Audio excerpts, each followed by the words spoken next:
Morning everyone, I hope you enjoyed the kids' TV. And now, for our first panel of the day, Alan and Marques. Me again, folks. Now, if you remember yesterday, you know where everything's going to happen now when I mentioned Tambalatu and Atlantis, blah, blah, blah. There'll be a multi-choice questionnaire at the end. Right, so as I mentioned before, we were location shooting in South Africa on RAD-21s. We were using this thing called M-scope format. You'll see during the course of this presentation what that should look like, and then obviously what the BBC ended up doing to it, sadly.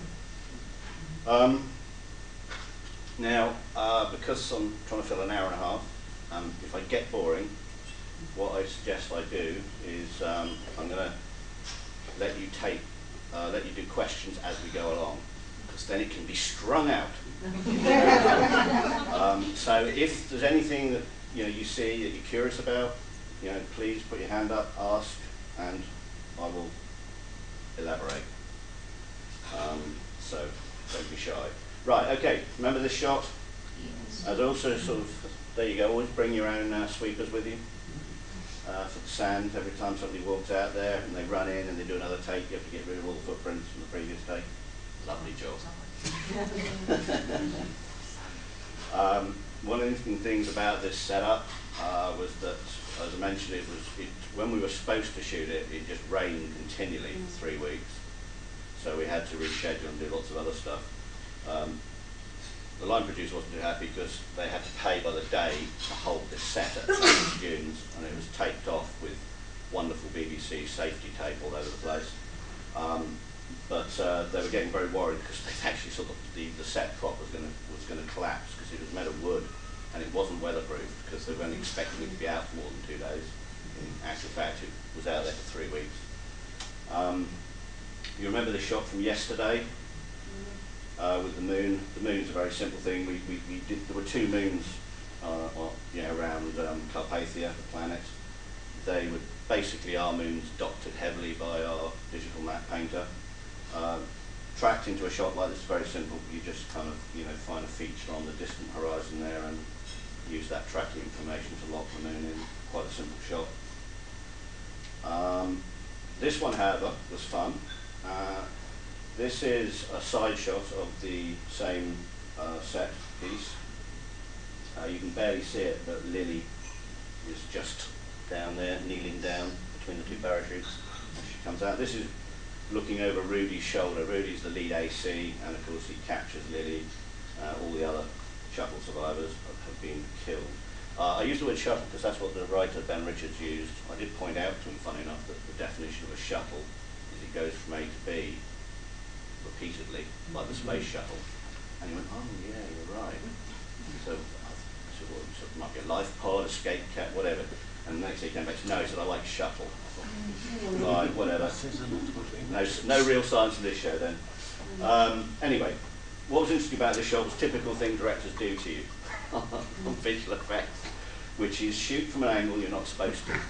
So he said, oh, I like that ridge up there, I'll have the ACs come over it, let's shoot from there. Unfortunately, the art department hadn't built the back of the shuttle. You can see the missing bit at the rear. That is actually what it looked like, obviously the real smoke there.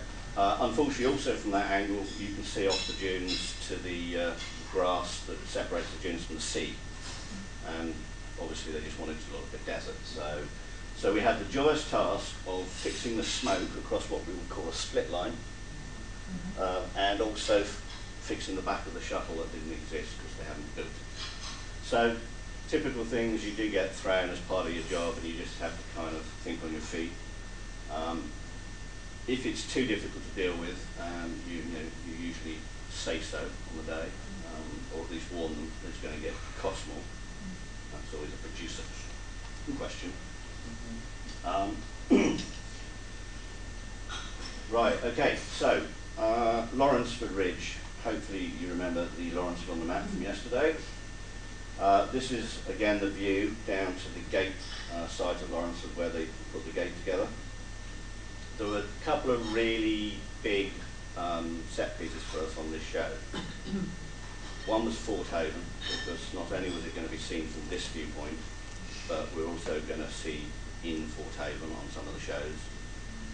We initially thought that we would be doing a lot of what we call set extensions for Fort Haven, and that's quite common in the industry where you top up buildings or extend streets. We didn't actually end up doing much of that, and the reason for that was they decided early on that Fort Haven would be quite low to the ground. You know, none of the buildings would be maybe more than 4 stories high. So most of the places that we ended up going to and using that set that you saw, it was all fairly low-level buildings. So that made one aspect of our job a bit easier. Because of the nature of Fort Haven, and the other big set piece, of course, was CT9 Transport, which we'll come to as well. That was another big build. Now, because of the nature of Fort Haven and the nature of the fact that we're going to see it from multiple angles, although we did shoot from this ridge a lot, we did move around to the left in episodes 5 and 6 and stuff. And because of that, we had to decide how we were going to make Fort Haven. Now, traditionally, you do it as what's called a matte painting. So these are some of the finals, called Neville finals. This is the opening shot with Jamie Bamber, of course, which opens very, very early on in episode 1. I'm just going to go through it again because of the nature of these camera moves, some are quite dimensional, though it doesn't look like it. Even with a camera move like this one here, when it's craning up, even though that far away where the city's supposed to be, you can sometimes get a parallax shift. And as soon as you get a parallax shift, you're into a 3D change in view as opposed to a 2D change in view. So we elected to build Fort Haven as a 3D computer model. And that would give us the flexibility to reposition it depending on which camera angle we were actually going to be given to use it. It also turned out to be quite fortuitous because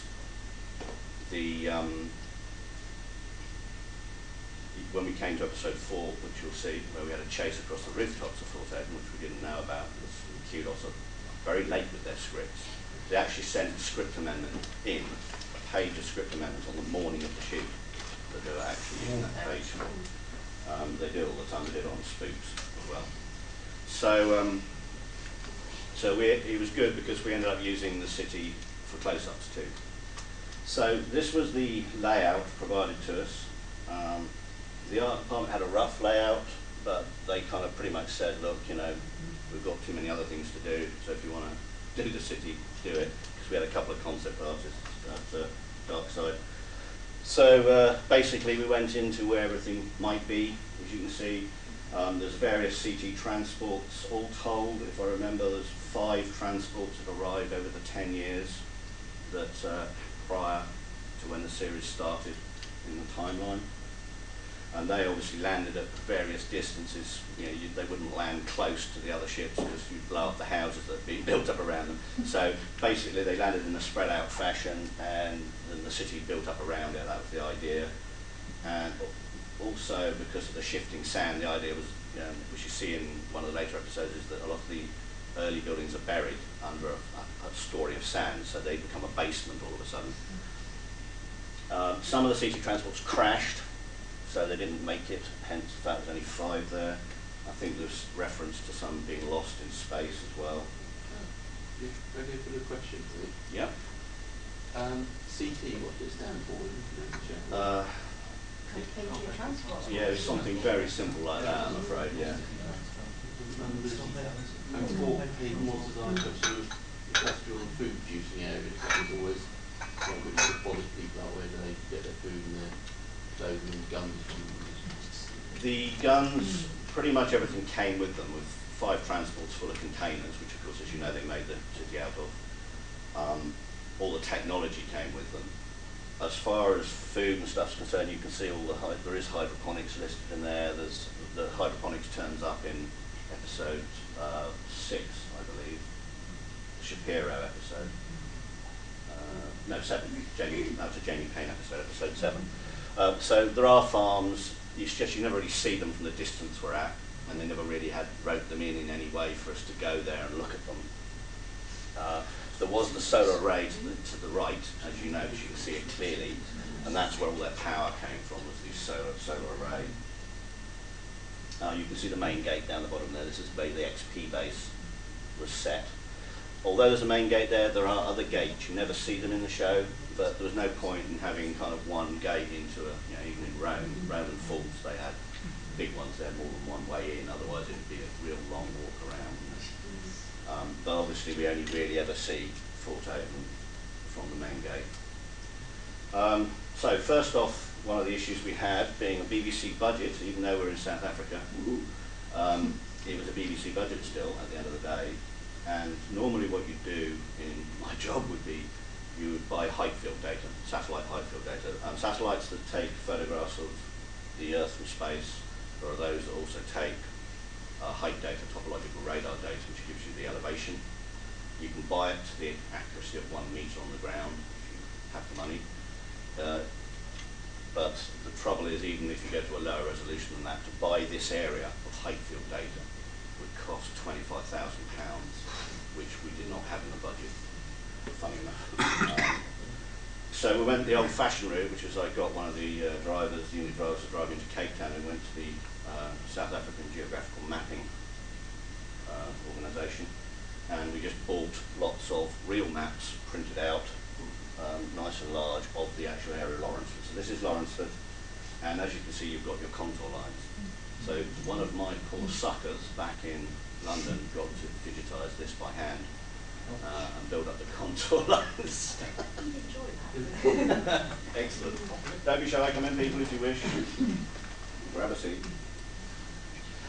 So anyway, we had to forego the luxury of real height field data and make our own up, which meant there was, you know, we were living with a certain discrepancies about how the model would fit the landscape, but there wasn't a lot we could kind of do about that. Obviously, we then situated the city into the landscape. These red marks here, you won't be able to read them from your distance, I'm afraid, but actually what they are is they're shooting locations. That shows you where we were in relation to Fort Avon.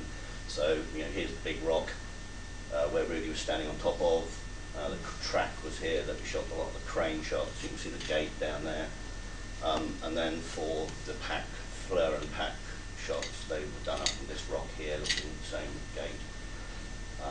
And there's a scene with pack in a gully down here where flies attack them. That was all shot down here. Roughly how big is that city then? Right, okay. I can't off the top of my head remember how, in kilometres, how big it is. Population-wise, I think they got it wrong. They said in the script 55,000 people. But anybody who knows anything about population and stuff knows that if you've been on a planet for 10 years, you'd be in the millions because of the way you work. There was alluded to, though, the fact that birth rates have dropped off, and that became a feature of the show, so they were trying to kind of come up with a reason why the planet wasn't really populated by now, apart from that. So it was basically supposed to be a city that could hold about 55,000 people. We never believed that. We also never believed the size of the CT transports either. It wasn't our call. You'll see shortly when we get onto them. You know, I kind of go through Southampton regularly, just looking at Isle of Wight. I know how big cruise ships are. And the CT transport is nowhere near big enough to carry all those people, 5,000 people per ship, and all the containers with all their grub, you know, and land on the planet in one hit without being able to go back up again and get anything else. So, but as Ben Richards, the writer, famously said, I'm not a sci-fi person, so I didn't really care about the science. So why make it? Doesn't that mean he's also not a real world person? I'm afraid so. Yeah, he doesn't know how. Don't send this on the internet and I'll get criticised. Oh, it's going on the internet. Yeah, that was, I don't know, yeah, I kind of mentioned the shuttle thing, shot down, mentioned the size of the CT transports, shot down. But that's part of the job, you know, you're there to do a job, it's not your show, and you have to kind of bite your lip and take it like a man. Okay. Right, this is the same city overlaid on the satellite image, just so you can see the relationship a bit better. We are in a vineyard there, so you can see, you know, it's pretty much sitting on top of the vineyard. There's a rolling hill, which is basically the city goes up and over. That is kind of one of Lawrenceford's many vineyard areas. This is what the CG model looks like wrapped over the landscape. This is inside the 3D application we used to do that called Lightwave. Lightwave's a very old package, been around for a long time. Darkside still use it, but it's most well known for its history of doing things like Babylon 5 and Battlestar Galactica, and just about any sci-fi show of America you can name. Lightwave's likely to be involved with it, one way or another. So this model was, you can't see it very well here obviously because it's in wireframe, but it was built over a period of about 3 or 4 months with a lot of kind of discussion and back and forth with the art department. We obviously had a lot of photographic reference of the city of Timbuktu, the exterior sets, so we had measurements of those, which we took with a laser rangefinder. We had lots of photographs, we had lots of texture reference of the surface of those buildings, which all went back over to the UK, and during the course of the 3 or 4 months they built the CG model of Forte. Basically built a library of buildings, just very much like you might do architecturally. You know, so we had a huge library of lots of different shaped buildings that we could like clone off and put around. This is a slightly tidier example of the layout. This stuff obviously is behind the hill, so and as you can see we had some topology fitting issues in this particular shot. This wouldn't be quite that low. There's supply cables distributing electricity, and they look a bit big there because of the nature of the wireframe.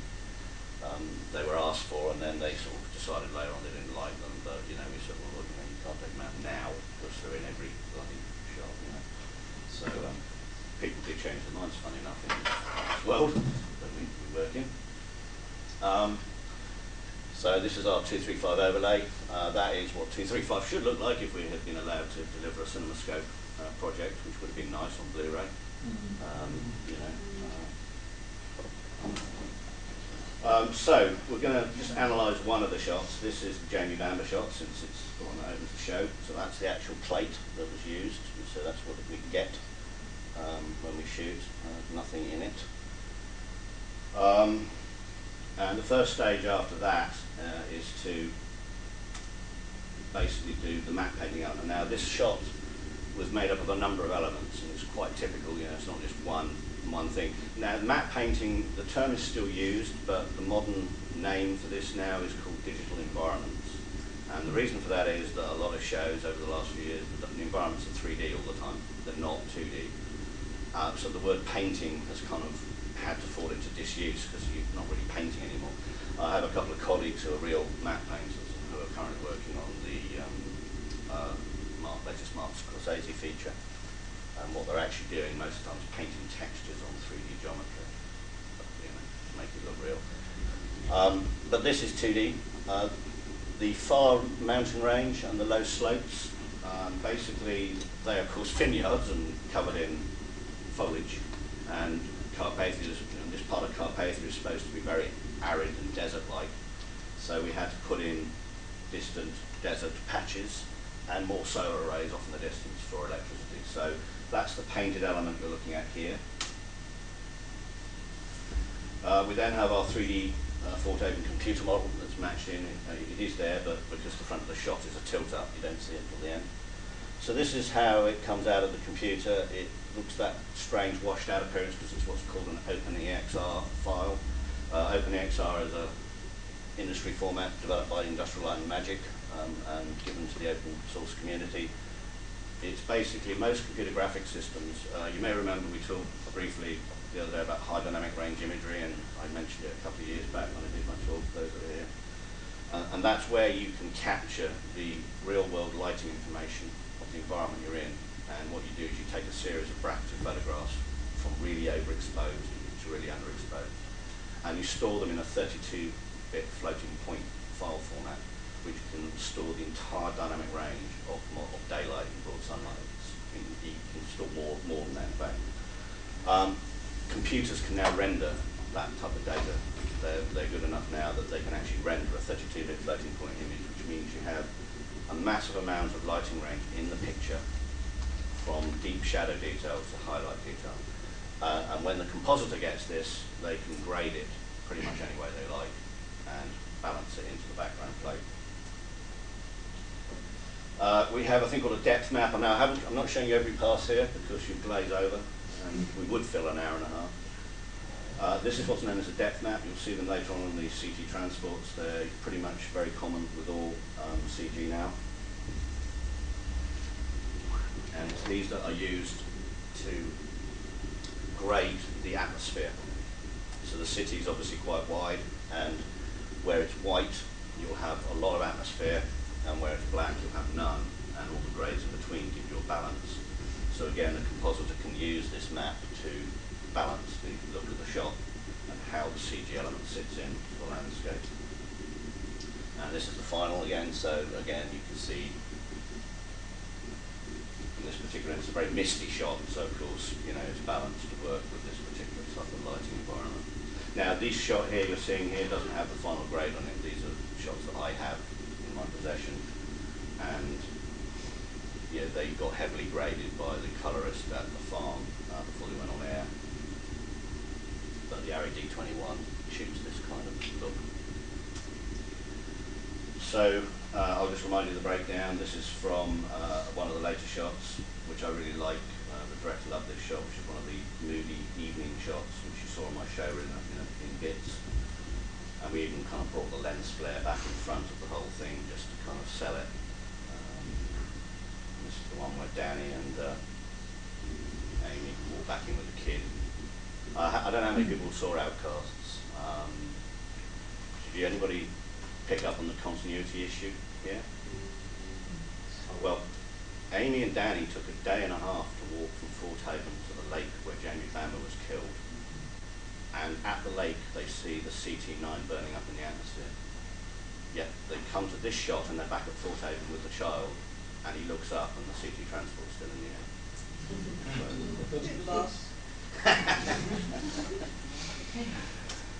And you have an annoying kid with you, Jim.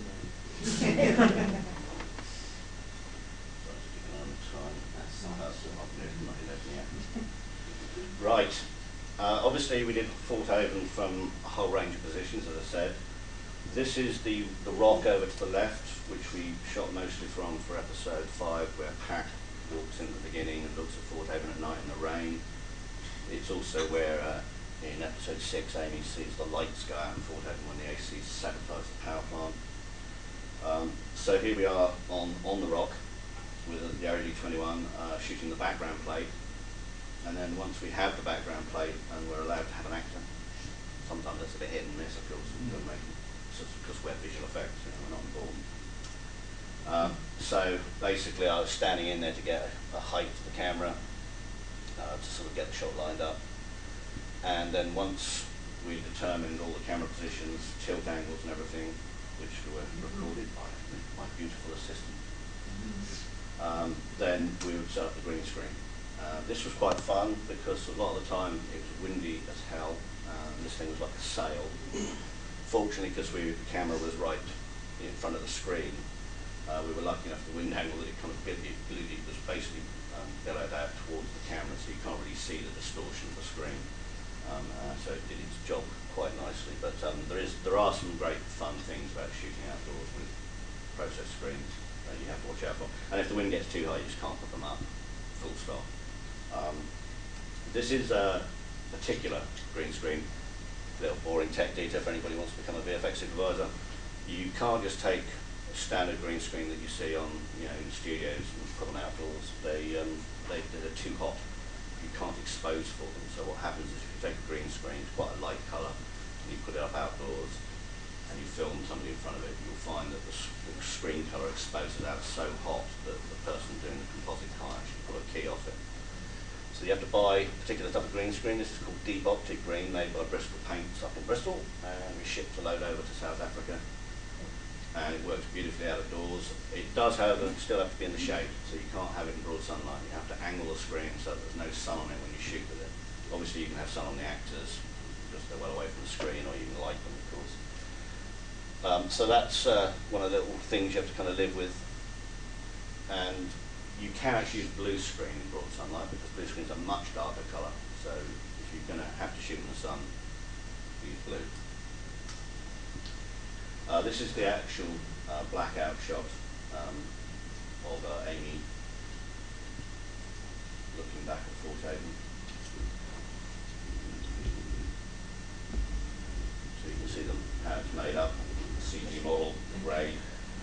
what we call a day for night shot. Most of Outcasts was shot day for night. So in other words, we shoot during the day with a particular filter on the camera, and then the shot is graded to be a nighttime shot. When you do a visual effects shot like this, though, you don't tend to let them put a grade on the shot, because if they put if they put a filter on the camera, and these are quite deep blue filters, effectively you're destroying your green screen, because you want it to be green, and you just put a filter in front of the camera that turns a different colour. So you know, whenever you're doing visual effects, we shoot what we call clean, which means we don't let anybody put any filters on the camera while we do this stuff, and then we do all the grading in post-production to get the look we want, and we just use reference from the colorist to actually get the kind of look rather than.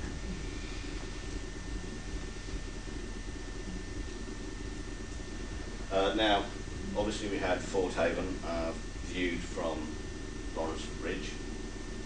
This is them actually shot them setting the gates up in the early point where they were putting them together. To give you an idea of how fun South Africa can be, when we weren't shooting there, these containers were stanchioned to the ground with steel cables. That didn't stop us turning up one morning for a shoot and find that the top ones had been blown off onto the ground and destroyed the upper part of the set. The art department swear blind that baboons had something to do with it, but we don't know.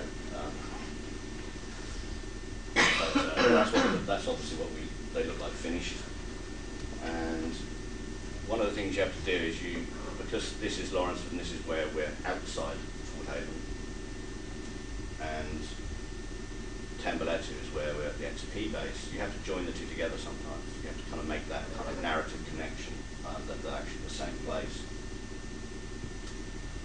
So obviously if you're inside the XP base and you open the doors, you look out, you're supposed to see this.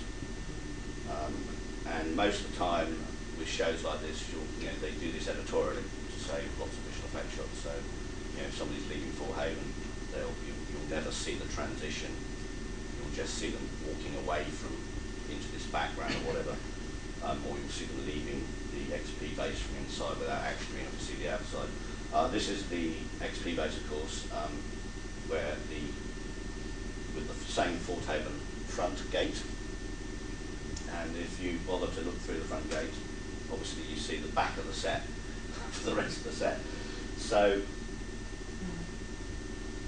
we weren't sure whether they'd ever want to connect the two together. It wasn't written into any of the scripts specifically, and it's also very much down to the director. When they have 4 directors on Outcasts, there were 8 episodes, and they did it shooting what's called blocks, and a block is 2 episodes. So basically, they chose 4 directors and gave each director a block to shoot. Barrett Naluri, of course, was the lead director who established the show and established the look. He was chosen because he's worked with Kudos a lot, and he's launched quite a lot of programs for them, like Spooks and things. So we got all the way to episode 7, I think it was, where the director said to me, we were standing here actually in the courtyard of this place, and said, "Is there anything on the show we haven't done yet?" Nobody asked for visual effects from them. I said, "Well, nobody's yet connected these two together."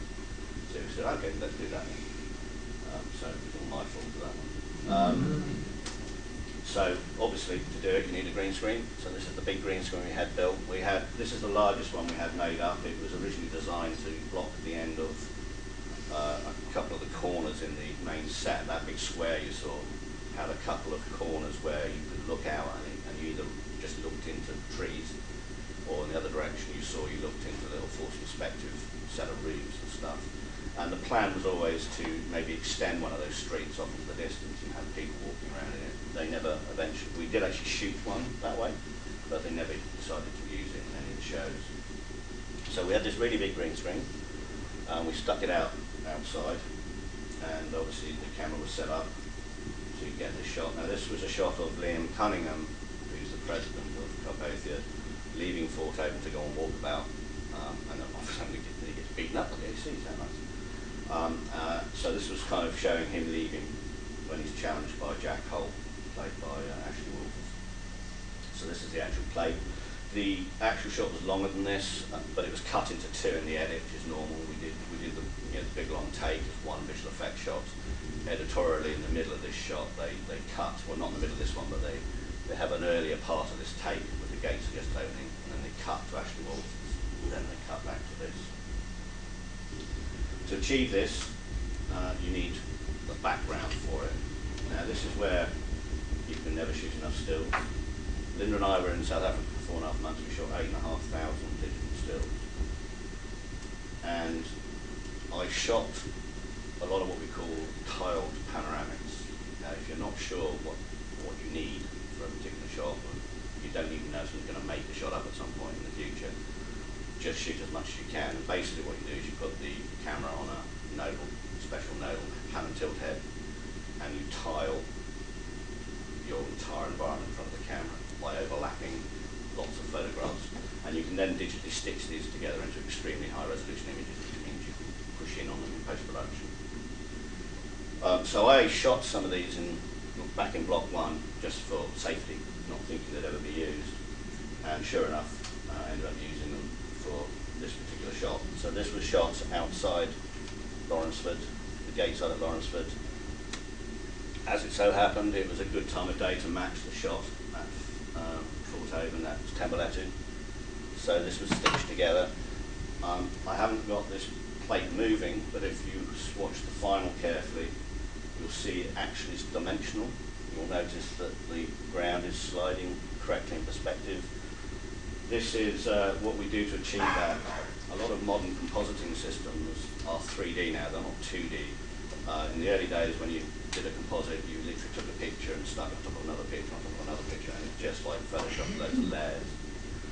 Most modern compositing systems are like 3D computer graphics packages now. They have a complete 3D environment into which you put your 2D elements. In this case, in the compositing system, we built a curved cyclorama CG one, and we projected that image onto it. And because you have a bit of curvature and then a plane that comes towards you, bitmap sticks to the plane from the camera's point of view. And if you then move that digital camera, you get parallax shift of the photograph in the foreground. So nice little tricks that kind of make it look like you actually shot a real plate with motion on it, when in actual fact you didn't, it's just a still.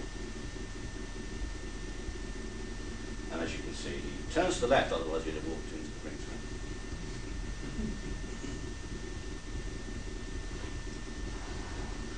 Now this is a pre-visualization for another shot where we had to establish aspects of Fort Haven. This is Jamie going into the building that leads to CT1. That's where he has a confrontation in the corridor with Stella Eisen and Tate. And you can see here, originally the plan was to have the transport side on to the building with the wing hanging over. So this is quick and dirty previs, as it's called. Gives the director an idea of what the shot might look like. Ultimately, we decided to spin things around a bit, and we ended up with the CT transport more angled to the camera. The producer actually was very into that. So that's the actual put together of the shot. So we had CT1 hanging over and graded in with various lighting effects and glares and glints. And of course you have a small child. Never work with children and animals.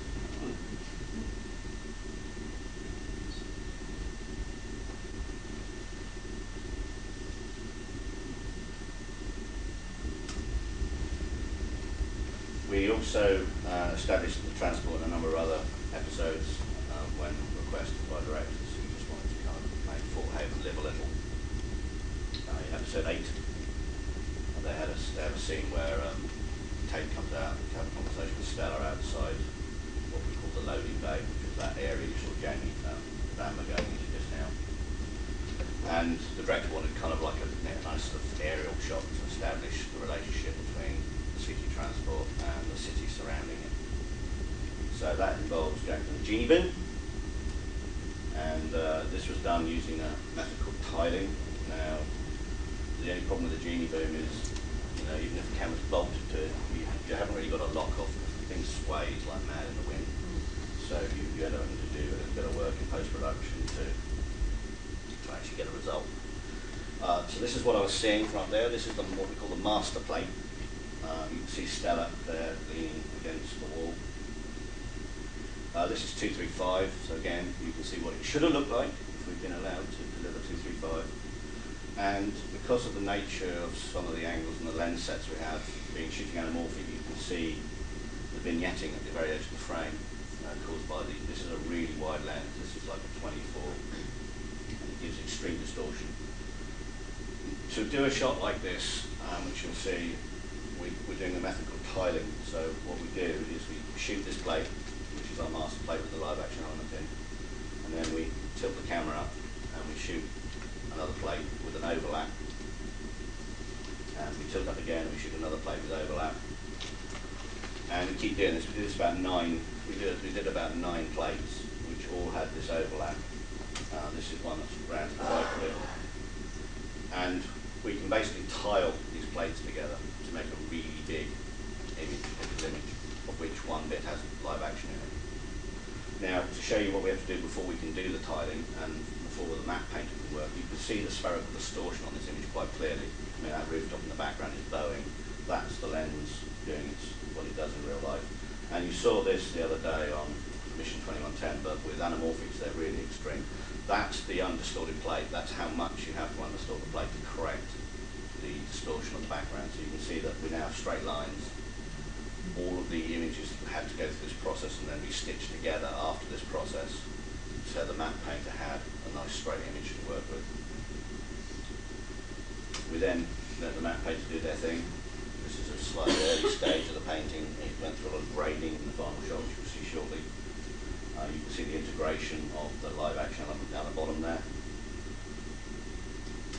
And this is the final shot. Ironically, as you can see, the director said, oh, let's push in a bit. And he pushed in so much that you didn't really see much of Thorhaven anymore. And that was after weeks of work. We could have done a nice digital zoom, wide and gone in tight. And we did one like that. And he said, no, you know something, I like tight, I like being tight. Thanks for that. But anyway, nevertheless, we've got steam in there to give it a bit of life. The trees also move as well. They were done with a 3D package just to try and make it live a little, give it some life.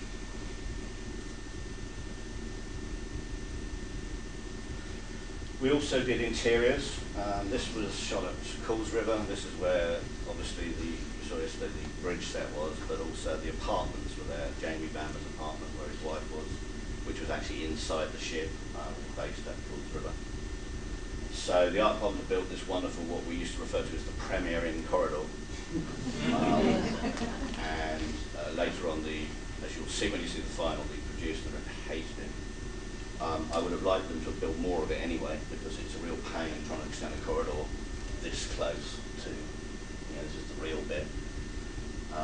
But this is all they built, and didn't want to build any more. So here we are setting up for the shot.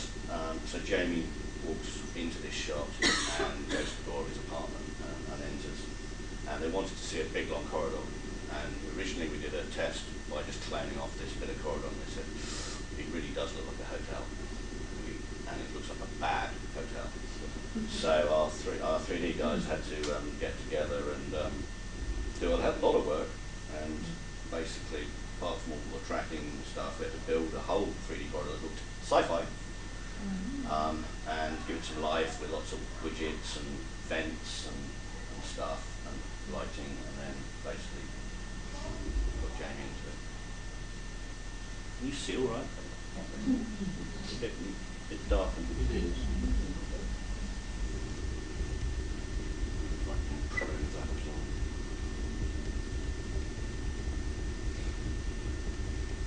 Is there any truth to rumour Jamie Bamber got killed off in the first episode because they couldn't afford it for the rest of it?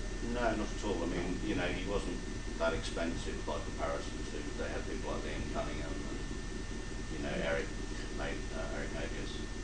So, and he wanted to stay. When he read the script, he was a big guy to find a bit written out in the first episode, I really like the show. So, yeah.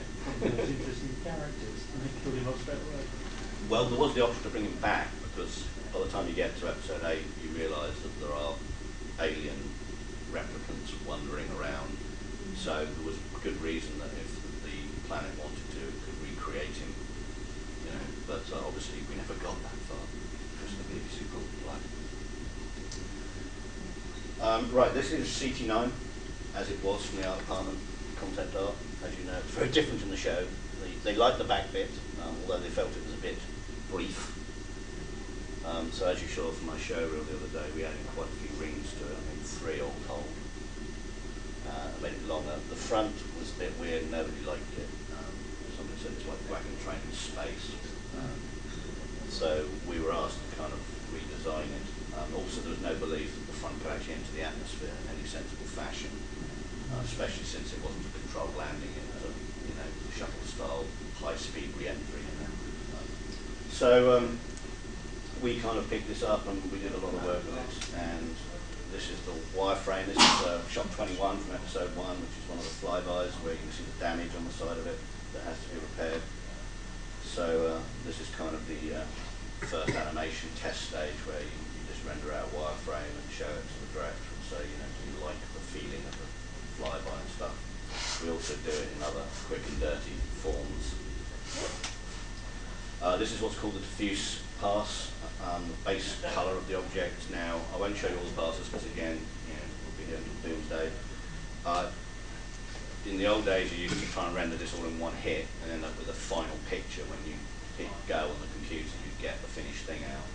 But the trouble with that is that you can't do anything with it after the event, and if it was a long render and there was something wrong, you had to spend the same amount of time re-rendering everything, and, you know, again, just to fix. I mean, we had this on Lost in Space. You know, if there was something wrong with the star field, then and you had to re-render everything. Well, the star field itself took 2 minutes to render. The Earth took 30 minutes, and if you rendered them both together and the stars had to be fixed, it's ludicrous to wait for the Earth to re-render. So, in modern CG, you just render what's called elements, passes. This is the colour pass, and one of many.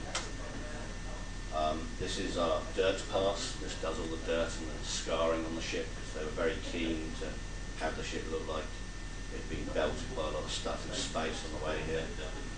They never kind of got into the science of how they got here. They just, you know, so I don't even know because the writer wasn't overly interested. Antimatter drive or some description, I seem to recall, was what they said.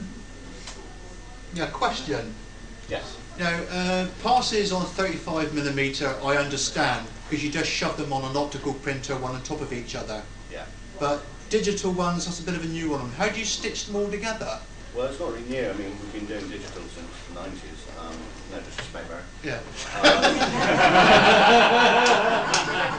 I've been doing digital since the 90s. There you go. That's how old I am. No, passes are no different to bits of film in a way. They're just, when you ask a computer to render a picture, in the computer's memory you have the computer model with all its textures, and at the point where you ask the computer to make the final render, you can actually ask it to separate the image into pieces. So you can say, don't give me a final rendered image. What I'd like to do is give me the specular highlights, the lighting, the diffuse colour, you know, the depth pass, and they'll all come out as separate pictures, separate you know, streams of sequence of images. So just like a piece of film, you end up with a digital set of files in a folder, like 100 frames will be in there, and one folder will have the colour pass, one folder will have the depth map pass, and so on. So everything's in there to start with, you're just asking it to render a piece of it? Correct. Oh, yes. fair dues.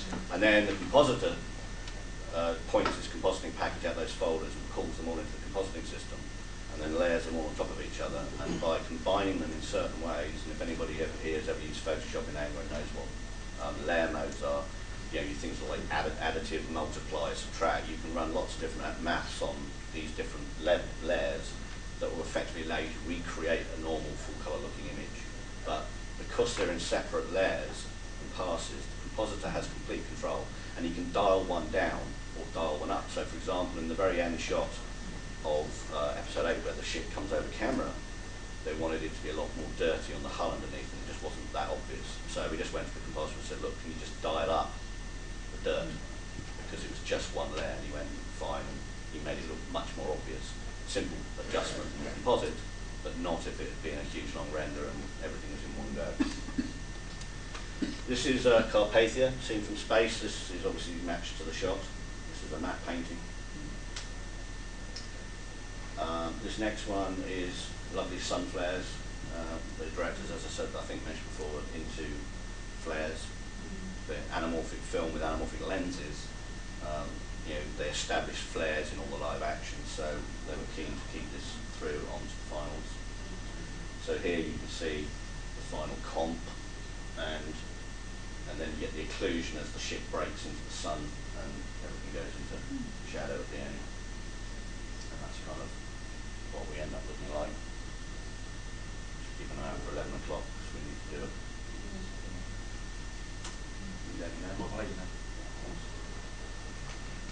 Here's another shot from episode 8 where CT10 has arrived and is about to break up. You can see these are just a quick run through of some of the passes that go together. All the grading, the lighting, that actually goes together. Glows, you know, in this case we were near the atmosphere or high atmosphere. They liked a bit of bloom, lenses kind of bloom with highlights and hot sun and stuff.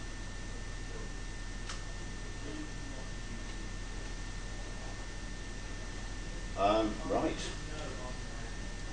Whiteout sequence, episode 1. This is the square that you saw the other day. This is the tower in the square. You can just about see Barrett standing on the left over there. So this is our first day of shoot. So in the first episode they established this kind of storm effect on Fullhaven. It's kind of like it's called a whiteout. And they sort of, the idea was it's a gravitationally driven anomaly. There's two moons, and when they get into a certain relationship to the planet, then basically,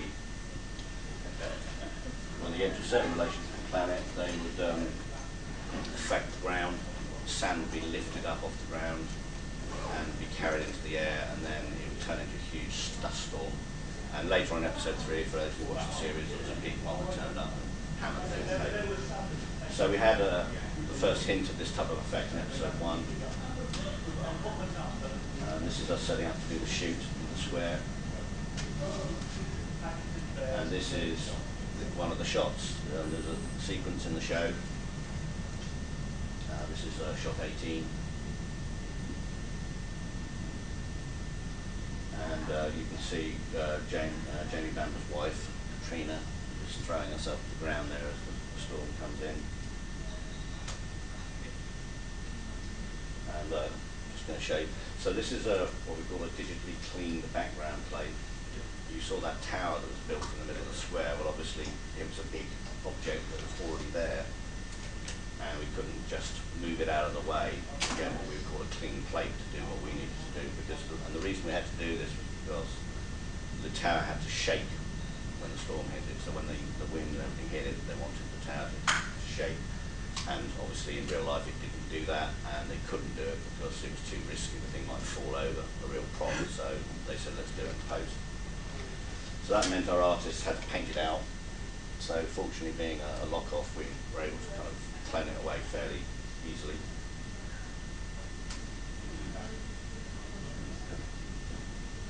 And then we have to sort of add all our elements in. So the first thing to go in was the ground vapor. And this is what's called a fluid simulation. So this is done in the computer. We've been able to do fluid simulations for some time now. This is done in Maya. They're quite good at it. You can see the what's called a holdout mat of the tower. So this is basically stopping the fog effect wherever the tower should be interacting with it correctly. We then integrate the fluid sim into the environment. So again, you can see that's now put over the background plate. The tower's not back in yet. We then rotoscope. Kerry's here, but rotoscoping, here you go. Linda knows all about this. So hand tracking the shape of the actress, and then that means we can isolate her. Once we've got her isolated like this, we can then integrate her back in to the final shot. Next up, we have the volumetric effect itself. They just technically interpret it inside, please.